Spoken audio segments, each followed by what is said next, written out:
হতে পেরেছি। আল্লাহ কিছু সংখ্যক মানুষকে কবুল করেছেন। আল্লাহ পাক রব্বুল আলামিন কোরআনে কারীমের মধ্যে ইরশাদ করেছেন, ওয়ালিল্লাহিল আসমাউল হুসনা ফাদউহু বিহা,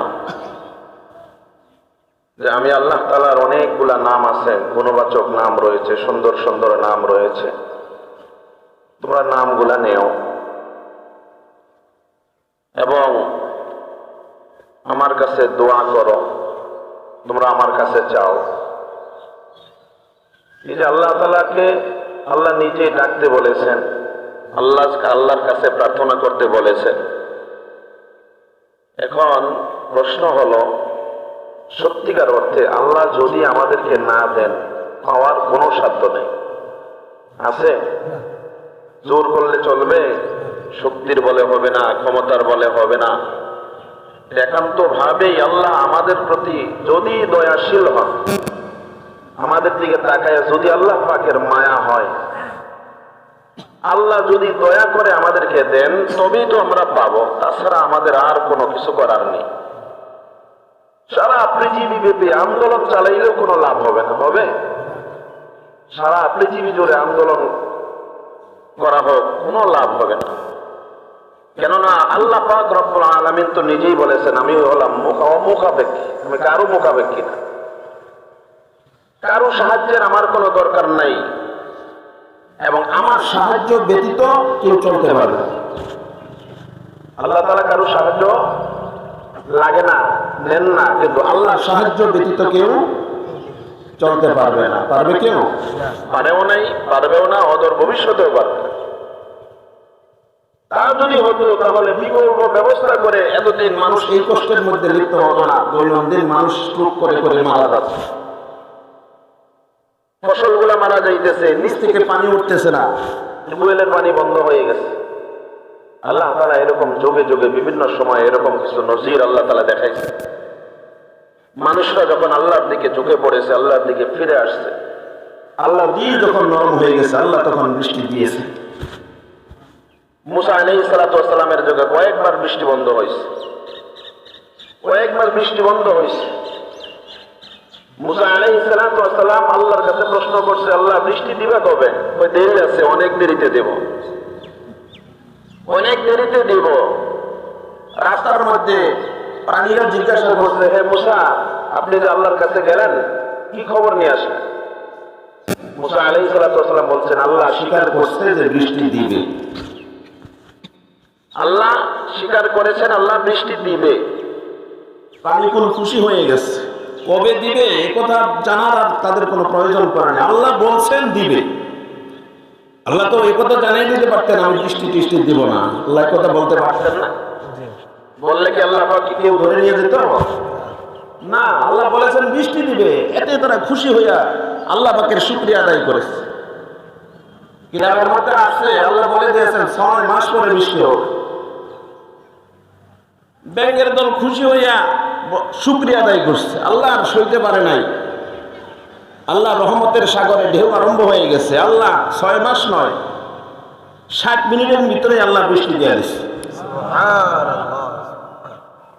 তো আমরা যদি আল্লাহ তাআলার দিলকে নরম করতে পারি, আসলে তো দেখেন বর্তমান পৃথিবীতে যে পরিমাণ গুনাহ হচ্ছে, আপদ বিপদ, অনাবৃষ্টি, অতিবৃষ্টি, ঝড় তুফান, আসমানি বিভিন্ন রকমের বালা মুসিবত, জমিনে বিভিন্ন রকমের বালা মুসিবত, বিভিন্ন ভাইরাস যা কিছু বলেন, আল্লাহ তো বলেই দিয়েছেন এগুলো তোমাদের 2 হাতের কাম, এগুলো গুনাহের কারণে হয়।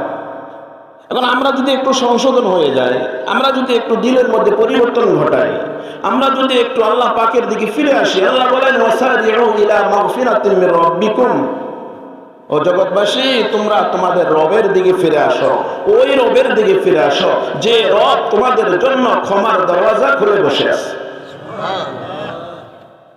তোমার জন্য মাগফিরাত নিয়ে বসে আছে।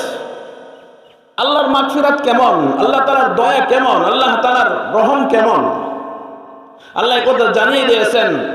হ্যাঁ, তোমরা গুনাহ করবা, তোমরা অপরাধ করবা, তোমরা দোষী হবা, তোমরা অপরাধের জগতে ডুবে যাইবা, এটা আমি জানি। আল্লাহ তো কি এটা জানেন না?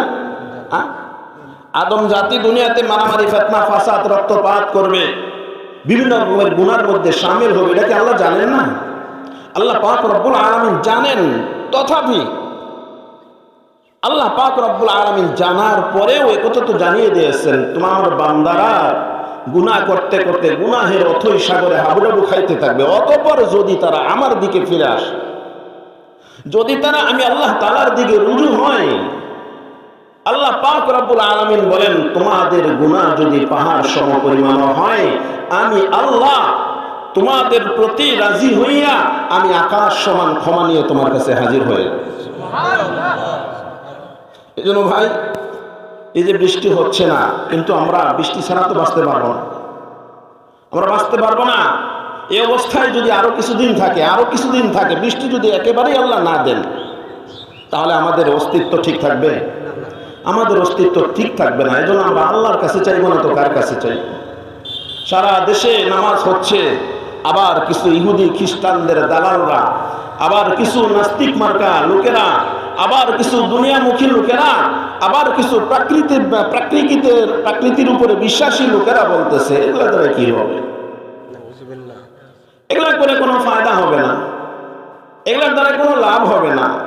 আপনারা বলেন তো, লাভ আর লোকসান এটা একমাত্র আল্লাহ তাআলার কাছে। কার কাছে? কোনো সন্দেহ আছে? এটা একমাত্রই আল্লাহ তাআলার কাছে। এজন্য যাই হোক, লম্বা কথা বলবো না, আপনাদের কষ্ট হচ্ছে। আর আজকে আমরা এখানে আসছি একটু কষ্ট করার জন্য। আল্লাহ যেন আমাদের কষ্টটা দেখে আল্লাহর যেন দয়া হয়, ঠিক না? আমাদের কষ্ট দেখে যেন আল্লাহ তাআলার দয়া হয়। যে মানুষগুলো এখানে উপস্থিত হয়েছে সবাই শৌখিন মানুষ, রোদ্রে 5 মিনিটও থাকার দরকার নাই, মাঠে ঘাটে 5 মিনিটও কাজ করার দরকার নাই। এই যে গরম, প্রচন্ড গরমের মধ্যে ফ্যানের নিচে, ঠান্ডার মধ্যে, গাছতলে, চাষতলে, বিভিন্ন জায়গায় বৈশা সময় কাটায়। তথাপি আপনারা এই যে কষ্ট স্বীকার করে, ত্যাগ দিয়ে আপনারা এই যে কষ্ট করতেছেন, ধৈর্য ধারণ করে আল্লাহ পাকের রহমতের আশায় এখানে উপস্থিত হয়েছেন। আমরা আল্লাহ তাআলার কাছে নেক কামনা করি, আল্লাহ আমাদের দোয়া অবশ্যই কবুল করবেন, বলেন ইনশাআল্লাহ। এজন্য আমরা এখন সালাতুল ইস্তিসকা বা বৃষ্টি বর্ষণের 2 রাকাত নামাজ পড়ব। ভাই, নামাজটা আন্তরিকতার সহিত হতে হবে। আপনার আমার আন্তরিকতা যেমন হবে, আল্লাহ পাক রব্বুল আলামিন তো আমার আপনার এই মেশিনের ভিতরে ইঞ্জিনটার কি কি কাজ, কোন পর্যায়ের কাজ, এটা আল্লাহ জানে, বুঝলেন না? আমার আপনার দেহের মধ্যে কি কল্পনা জল্পনা, আল্লাহর প্রতি কতটুকু বিশ্বাস, এটা আল্লাহ তাআলা আমার হৃদয়ের ভিতরে কল্পনা জল্পনা আল্লাহ তাআলা দেখতেছে। আমাদের মনোভাব যেমন হবে, আল্লাহ আমাদের সাথে মুআমেলা মুআশারা এমনই ফয়সালা করবে। এই জন্য আমরা নামাজের পূর্বে দিলটাকে একটু নরম করবো, আল্লাহ তাআলার দিকে মোতাওয়াজ্জহ হবো। আমরা 2 রাকাত নামাজ পড়বো, মনে মনে নিয়ত করবো, আল্লাহ সালাতুল ইস্তিসকা বা বৃষ্টি বর্ষণের নামাজ তোমাকে রাজি করার নিয়তে পড়তেছি। সালাতুল ইস্তিসকা বৃষ্টি বর্ষণের নামাজ হলো 2 রাকাত। অন্যান্য নফল নামাজের মতোই নামাজ, কিন্তু যদি কারো কাছে রুমাল টুমাল, রাসূল সাল্লাল্লাহু আলাইহি সাল্লাম নামাজ পড়াকালীন নামাজের পরে তিনি যখন খুতবা দিতেন, খুতবার সময় দেখা গেছে, দোয়ার সময় দেখা গেছে, হাদিসের মধ্যে পাওয়া যায় যে তিনি রুমাল বা চাদর সেটা থাকলে উল্টা করে দিয়েছেন। আর নামাজের পরে যে মোনাজাত রয়েছে, এই মোনাজাত কোন কোন ওলামায়ে কেরাম থেকে উল্টা করে ধরারও নিয়ত আছে, কিন্তু রাসূল সাল্লাল্লাহু আলাইহি ওয়াসাল্লাম এই 2 হাত বেশি উপরের দিকে উঠাই দিয়েছে, 2 হাত একটু বেশি উপরের দিকে উঠাই দিয়েছে। এই তরিকায় তিনি মোনাজাত করতেন। 2টা খুতবা আছে, সালাতুল ইস্তিসকার 2টা খুতবা আছে, একটা অরিজিনালি খুতবা, আড্ডা হলো সানি খুতবা। এবং সানি খুতবার পরে আমরা প্রাণ করে আল্লাহ তাআলার দরবারে মোনাজাত করব এবং এই আশা রাখবো যে আল্লাহ আমাদের এই দোয়ার বদলতে অবশ্যই বৃষ্টি দিবেন। এরকম আমরা আল্লাহ পাকের কাছে এরকম আশাবাদী। তো ইনশাআল্লাহ আমি আর সময় নিচ্ছি না, কথা বাড়াইতেছি না। আল্লাহ যাদেরকে উপস্থিত করিয়েছেন, আল্লাহ যাদেরকে মাঠে উপস্থিত করেছেন, আল্লাহ তাআলা যেন এই কষ্টকে কবুল করে, এই কষ্টের বদৌলতে আল্লাহ তাআলা যেন হাসরের মাঠের ওই কষ্ট থেকে আমাদেরকে মুক্ত করেন। সবাই বলেন আমিন। তো ইনশাআল্লাহ দাঁড়িয়ে গেলে ভালো হয় না?